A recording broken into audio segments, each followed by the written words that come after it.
There is one question. Ah,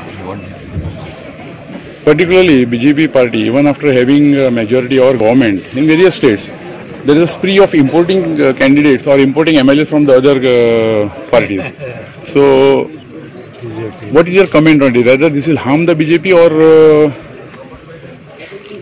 well, you see, there are two sides to this.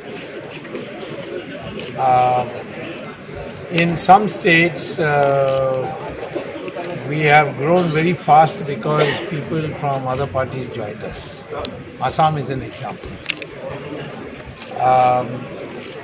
But we have not done the same thing in UP, for example, where we have a base.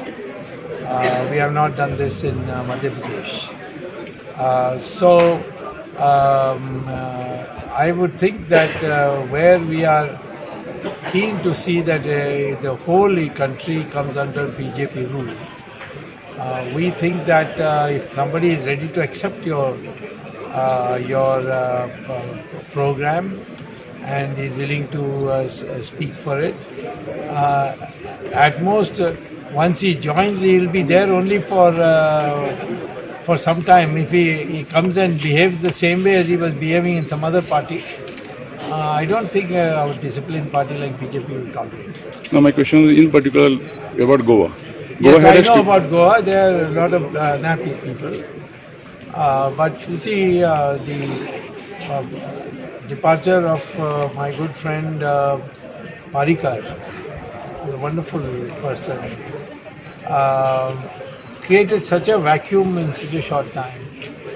How does the country benefit if the Congress party were to return? I don't think that the Goa would benefit because of the mass scale corruption that has become a habit there. So the dominant control of the BJP in Goa is still old Jansangh and RSS people.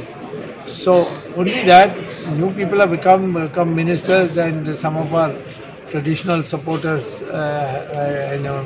have not got their due. But I think these are all temporary situations. Even Lord Rama had accepted Vibhishana's support. So we have a tradition that with the larger goal we must win, and we cannot afford to lose Goa, because Goa is intellectually a very important state for us. Okay.